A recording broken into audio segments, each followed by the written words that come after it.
우리 기독교는 효의 종교입니다. 세상의 그 어떤 종교나 예절이나 풍습보다도 기독교는 효도를 가장 중요하게 여기고 있습니다. 이것을 제대로 알지 못하는 사람들이 기독교는 제사를 지내지 않는다 혹은 절을 하지 않는다라는 이유로 예의를 중요하지 여기지 않는 종교라고 오해를 하고 있지만, 성경에서는 부모님께 효도하라는 말씀을 구약과 신약을 통틀어서 많은 부분에서 말씀하고 계시고, 하나님께서는 우리에게 명령하신 가장 중요한 명령인 십계명도 크게 나누면 하나님을 사랑하라와 이웃을 사랑하라는 계명인데, 이웃을 사랑하는 그 계명의 첫 번째인 다섯 번째 계명에 내 부모를 공경하라고 명령하고 있습니다. 22절 후반절을 보세요. 내 늙은 어미를 경히 여기지 말지어다라고 말씀하고 있습니다. 경히 여기다라는 것은 영어로 despise라고 얘기하고 있어요. 경멸하다, 멸시하다라는 것이에요. 오늘 말씀을 가만히 보게 되면 성도가 하나님을 대하는 자세와 성도가 부모를 대하는 자세가 동일하다는 것을 보게 됩니다. 하나님을 경히 여기는 성도, 하나님의 뜻과 하나님의 지혜를 인정하지 않고 자기 뜻대로, 자기 의지대로, 자기 생각대로 하는 성도는 하나님 말씀을 청종하지 않습니다. 결국 어떻게 됩니까? 그에 상응하는 벌을 받게 되는 것을 보게 돼요. 사무엘상 15장 23절에 보면은 이는 거역하는 것이 점치는 죄와 같고 왕과 것은 사신 우상에게 절하는 죄와 같음이라. 왕이 여호와의 말씀을 버렸으므로 여호와께서도 왕을 버려 왕이 되지 못하게 하셨나이다 하니, 사무엘이 사울 왕에게 지금 말하는 겁니다. 왜 하나님의 말씀을 샤마 청종하지 않느냐라는 것이에요. 그 이유가 무엇입니까? 하나님을 경히 여겼기 때문에. 그러니 하나님도 사울을 버리신다. 하나님의 말씀을 청종하지 않는 것은 마치 믿는 자가 점방에 가서 점치는 자의 이야기를 듣는 것과 같고, 하나님의 말을 경히 여기지 않는 사람은 저 돈으로 산 우상에게 절하는 것과 같다라고 말하고 있는 것이에요. 자녀가 부모를 경히 여기면 부모의 말씀에 경청하지 않는 겁니다. 청종하지 않아요. 귀담아 듣지도 않고 순종도 하지 않습니다. 그러면 하나님의 축복을 받지 못한다라는 겁니다. 그러나 부모를 경히 여기는 것이 아니라 내 부모를 중히 여기고 부모의 말씀에 청종하는 자녀, 하나님이 복을 주심을 믿으시기 바랍니다. 부모의 지혜의 말씀을 들음으로 내가 잘 되는 것이고, 때로는 부모가 시대를 알지 못하고 나에게 말하는 잔소리라 할지라도 내가 부모님의 말씀을 청종하면 하나님이 여러분에게 복 주심을 믿으시기 바랍니다. 하나님의 말씀에 청종하고 부모의 말씀에 청종하여 축복을 받는 우리 모든 영락의 성도 되시기를 주님의 이름으로 축원합니다. 오늘 말씀의 두 번째는 의롭고 지혜로운 자가 되라 입니다. 한번 따라합시다. 의롭고 지혜로운 자가 되라. 우리 24절에 말씀하고 있어요. 의인의 아비는 크게 즐거울 것이요 지혜로운 자식을 낳는 자는 그로 말미암아 즐거울 것이니라. 이 부모가 무엇이 가장 기뻐할까? 부모는 자녀가 잘 되는 것만으로도 참 기뻐합니다. 마찬가지로 하나님도 언제 가장 기뻐하실까? 하나님은 하나님의 자녀가 잘 되는 것을 기뻐하심을 믿으시기 바랍니다. 한번 따라합시다. 하나님은 내가 잘 되는 것을 기뻐하신다. 왜 이렇게 목소리들이 작으세요? 잘 되기 싫으신가요? 아니, 목사님이 잘 되라고 하는데도 왜 저를 째려보시는지 모르겠어요. 다시 한번. 하나님은 내가 잘 되는 것을 기뻐하신다. 성경적인 말이죠. 스바냐서 3장 17절 보세요. 너희 하나님 여호와가 너희 가운데 계시니 그는 구원을 베푸실 전능자시라. 그가 말미암아 너로 기쁨을 이기지 못하시며 너로 잠잠히 사랑하시며 너로 말미암아 즐거이 부르며 기뻐하시리라. 따라서 하나님의 자녀가 믿음으로 복을 받으면 누가 가장 기뻐한다? 하나님이 가장 기뻐하신다라는 것이죠. 자녀가 잘 되고 자녀가 복 받는 것을요, 누가 제일 좋아할까? 자녀가 제일 좋아할까? 아닙니다. 부모가 제일 기뻐합니다. 그럼 반대로 부모가 언제 가장 슬플까? 자녀가 인생의 고통 가운데 있을 때에, 내 자녀가 삶 가운데 문제 가운데 있을 때에, 자녀가 혼자 고생하는 것 같지만 부모 마음에서는 피눈물을 나는 겁니다. 저도 논산훈련소로 입대했지만 훈련소에 입대하러 가게 되면 우리 청년들도 지난주에 한 청년이 갔지만 훈련소에서 아들을 보내는 부모님들, 어머님들 중에 특히 이 안 우는 부모 없습니다. 아들을 군대 보내면서 깔깔깔 웃으면서 내 아들 군대 가서 아주 기쁘다라는 어머니 제가 본 적이 한 번도 없어요. 요즘 뭐 군생활 1년 8개월밖에 되지 않아서 금방 갔다 오지만 아들 입대시키면서요, 마지막에 뭐 어머님들을 향하여 격려, 그러면 이제 어설픈 모습으로 이제 어디서 배워서 격려 이렇게 하면요, 그 입대하면서 들어가는 뒷모습 보면서요, 어머니들이 다 웁니다. 저희 어머니도 안 울 줄 알았는데 얼마나 우셨는지 몰라요. 그 아들 입대하면서요, 웃고 있는 부모 한 명도 없다라는 것이죠. 고생하는 자식 보면요, 부모는요 다 눈물 흘리게 되어 있어요. 따라서 두 번째 성경이 말하는 효도가 무엇일까? 의롭고 지혜로운 자녀가 되라는 것이에요. 다시 말해서 내가 잘 되는 것이 최고의 효도이다. 근데 그냥 잘 되는 게 아닙니다. 어떻게 잘 돼야 된다라는 것입니까? 인정받는 신앙과 믿음으로 하나님의 복을 받는 것이 부모에게는 효도라는 것이에요. 성경의 룻기를 보게 되면 시어머니인 나오미와 며느리인 룻의 이야기가 등장하게 되죠.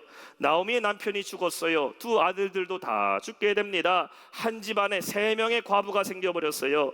나오미가 2명의 며느리들에게 말합니다. 이제 너희들도 각자 살 길 가라. 지아비들 다 잃었으니까 각자 살 길 가라고 하는데, 첫 번째 며느리는 떠나버렸는데 둘째 며느리였던 룻이 말하죠. 어머니, 나는 어머니 곁을 떠나지 않겠다고. 어머니 동쪽 가면 내가 동쪽 가고, 어머니 서쪽에 가면 나도 서쪽에 간다라고 얘기하게 됩니다. 이미 룻은 나오미가 시어머니가 아니라 어머니로 받아들이게 된 것이죠. 그래서 둘이 어디로 갑니까? 나오미와 룻이 베들레헴으로 가게 됐을 때에 룻이 누구를 만나게 되어 보아스라는 아주 좋은 사람을 만나 결혼하게 되지요.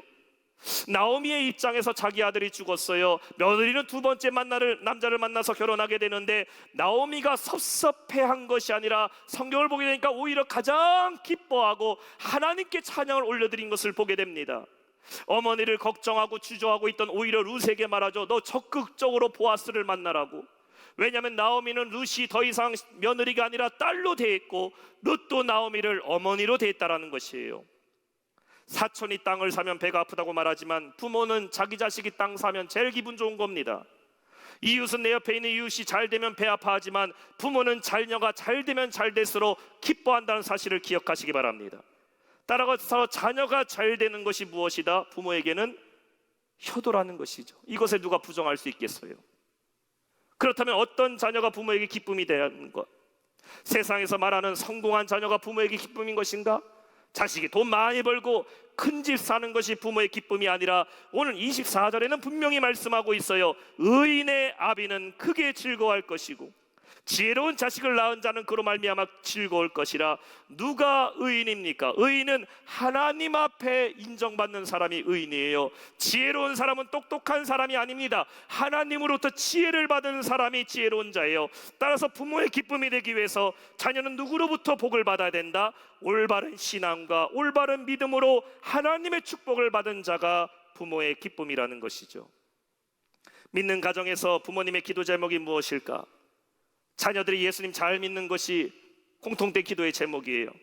제가 성도님들 가정에 대신방을 다니면서 기도 제목을 함께 나누다 보면은 믿지 않는 자녀들이 하나님께 돌아오게 해달라고 기도하시는 부모님들 상당히 많이 있어요. 결혼한 자녀들의 가정을 위해서 기도할 때는 우리 첫째 아들, 둘째 딸, 셋째 아들 가정이 예수 잘 믿는 가정 되게 해달라고, 이것이 노부모의 바람이며 기도의 제목인 것을 보게 됩니다. 이 믿는 성도의 가정에서 부모에게 효도하는 것이 다른 게 아니에요. 예수님만 잘 믿어도 효도임을 믿으시기 바랍니다. 따라합시다. 예수님 잘 믿어야 된다. 우리 주일학교도 함께 따라하세요. 예수님 잘 믿어야 된다. 저는 저희 친할아버지를 뵌 적이 없어요. 물론 외할아버지도 제가 어렸을 때 돌아가셨기 때문에 할아버지를 저는 만난 적이 한 번도 없습니다. 근데 생전에 우리 친할아버지가 어떤 분이셨는지에 대한 말씀은 제가 들었어요. 6.25 때 이북에서부터 피난 오셔서 몸에 지병이 있으신데도 그 화적인가요? 이름도 까먹었어요. 화북교회에 가셔서 몸도 아프신데 늘 그 먼 거리에 연약한 몸 갖고 다니면서 주일 예배 항상 빠지지 않으시고 신앙생활 잘하셨던 우리 할아버지. 저희 아버지 6살 때 할아버지가 소천하셨는데, 그때 할아버지가 저희 아버지 6살 때 손잡고서 마지막 유언이 무엇이냐? 예수 잘 믿으라는 거예요. 예수 잘 믿으라. 훌륭한 사람 되라. 너 돈 많이 벌어라. 이거 아닙니다. 너 예수 믿어야 된다고. 예수 믿어야 거지 안 되고 예수 믿어야 복 받는다. 왜냐하면 부모의 가장 큰 기쁨이며 효도는 자식이 예수 잘 믿는 거예요. 오늘 여러분의 인생에 내가 아무리 성공을 하고 내가 사회에서 높은 자리에 올라가고 내가 부모님께 얼마나 많은 용돈을 드리는 것보다 더 부모의 마음을 기쁘게 하는 것은 예수님 잘 믿는 겁니다. 예수 잘 믿는 가정, 믿음의 유산을 잘 지켜 이어나가는 것이에요. 이것이 의롭고 지혜로운 자녀의 모습입니다. 하나님 아버지는 우리에게 무엇을 가장 기뻐하실까? 여러분의 인생에 하나님을 위해 헌신하고 수고하고 섬기는 여러 모습들이 있지만 하나님이 가장 기뻐하시는 것은 하나님을 가장 사랑하는 것이에요. 예수님 잘 믿는 겁니다. 예수님을 잘 믿는 믿음으로 의롭고 지혜로운 자녀가 되어 부모의 기쁨이 되고 하나님의 기쁨이 되는 우리 모두 성도 되시기를 주님의 이름으로 축원합니다. 마지막 세 번째, 부모를 즐겁고 기쁘게 하라. 이제 따라합시다. 부모님을 즐겁고 기쁘게 하라. 25절 말씀하고 있어요. 내 부모를 즐겁게 하며 너 낳은 어미를 기쁘게 하라. 결국 효도라는 것은 무엇일까? 한 줄로 요약해달라면 부모를 기쁘게 하는 것이요. 따라합시다. 효도는 부모님을 기쁘게 하는 것이다. 25절 말씀 다시 보세요. 내 부모를 즐겁게 하며 너를 낳은 어미를 기쁘게 하라. 무엇이 부모님을 즐겁게 하는 것인지, 무엇이 우리 어머니 부모님의 마음을 기쁘게 하는 것인지를 알고 행하는 것이 뭐다? 효도다라는 것이에요. 그럼 불효는 무엇일까? 반대지요. 부모를 괴롭게 만드는 것, 부모를 슬프게 만드는 것이 불효입니다. 부모의 마음이 어떠한지를 헤아리게 되면은 무엇이 부모님을 기쁘시게 하는 것인지, 무엇이 부모님을 즐겁게 하는 것인지를 알 수가 있는 겁니다. 한마디 말을 해도 부모를 기쁘게 만드는 말을 하는 자녀가 있는가 하면은 한마디 말을 하는데도 그 마음을 핥혀버리는 듯한 상처를 주는 말로 하여금 부모의 마음을 아프게 할 때가 있어요. 작은 정성이라 할지라도 그 작은 정성으로 부모의 마음을 흡족하게 하기도 하게 하면 무심하게 지나가 버리는 행동으로 인해 부모의 마음을 아프게 할 때도 있다라는 것이에요. 그러니까 무엇이 부모의 마음을 기쁘게 하는지, 아니면 무엇이 아프게 하는지 부모의 마음에서, 부모의 입장에서 생각해 보면은 알 수 있는 것 아닙니까? 오늘 요즘에 보면은 자녀들을 참 어려워하는 부모님들이 많이 계셔요. 자녀들이 어렸을 때보다 나이가 들면 더 편해질 줄 알았는데, 친구 같아질 줄 알았는데 아닙니다. 자녀가 나이가 들면 더 부담스럽고 더 어려워져요. 사실 저도 부모님을 모시고 있는 자녀이기 때문에 저도 부족함이 있겠지만 저희 부모님들도 자녀들을 어려워하실 때가 있어요. 하고 싶은 말도 몇 번이고 참을 때가 있고, 행여나 자식들 부담 줄까봐, 자녀들이 걱정할까봐 그 마음에 내가 한마디 하고 싶어도 두 마디를 참아버릴 때가 부모의 마음입니다. 근데 이러한 부모의 마음을 알아주는 자녀가 있다는 것이에요. 내 부모가 굳이 말하지 않아도 부모님이 무엇을 원하시는지를 알고 시원케 해드리는 자녀가 부모를 효도하는 자녀라는 것입니다. 부모에게 효도하는 방법이라는 방법 10가지라는 글이 있어요. 제가 한번 여러분 알려드릴 테니까 나는 어디까지 내가 지킬 수 있는지 한번 보세요. 부모에게 효도하는 방법 10가지. 첫 번째, 부모님과 가능한 많은 대화를 나누라. 부모는 자식과 대화의 시간을 가장 즐거워하신다. 두 번째, 부모님께 일감을 드려라. 효도란 부모님을 방구석에 가만히 모셔만 놓는 것이 아니다. 부모님도 뭔가 할 수 있도록 일감을 드려라. 세 번째, 부모님도 취미를 가지도록 도와드려라. 사회에서나 교회에서 친구들과 어울려 즐길 수 있도록 해드려라. 네 번째, 여행의 기회를 드려라. 노인은 새로운 분위기와 경험을 즐기신다. 제가 보니까요, 연세 드신 분들 여러분 청국장만 좋아하실 줄 알죠? 아니요. 연세 드신 분들 햄버거 좋아하십니다. 공감하시죠? 우리 어머니들. 제가요 이번에 어머니날에 저희 어머니 모시고 어디 갔느냐, 저 뭐 한정식집 이런 데 안 갔습니다. 저희 어머니 모시고 저 동탄에 파스타 전문점 갔습니다. 그래서 니콜란과 루꼴라 샐러드도 사드리고, 그 디아볼로 디아볼린가 뭐 그런 피자도 사드리고, 화덕 피자, 또 트러플 피자도 사드렸는데 저희 어머니 저는 안 드실 줄 알았어요. 맨 처음에는 그냥 순댓국밥이나 먹자. 그런데 안 드신다 하는 분이요, 4인분을 다 말끔하게 드시고, 모처럼 만에 잘 드셨다고. 모처럼 만에. 여러분, 어르신들 맨날 그냥 자녀들이 눈치 없는 자녀가 엄마는 한식 좋아하니까 청국장이나 먹으라. 이거는 정말 눈치 없는 자녀들이에요. 어르신들도요, 피자도 먹고 싶고, 어르신들 애들 좋아하는 햄버거도 먹고 싶고, 베스킨라빈스도 먹고 싶고, 어르신들 피자도 먹고 싶고 다 먹고 싶습니다. 엄마는 커피 믹스 엄마도요 라떼 드시고 싶어요. 그러니까 제발 우리 저기 젊은 우리 부모님 모시고 있는 자녀들은요, 그런 거 니들끼리 먹지 말고 부모님 모시고 가야 됩니다. 그 한번 물어봐요. 그러면 처음엔 사양, 에휴, 나 그런 거 먹으면 뭘 체해요? 잘 드시고 집에 와서 라면 하나 더 끓여 드셔요.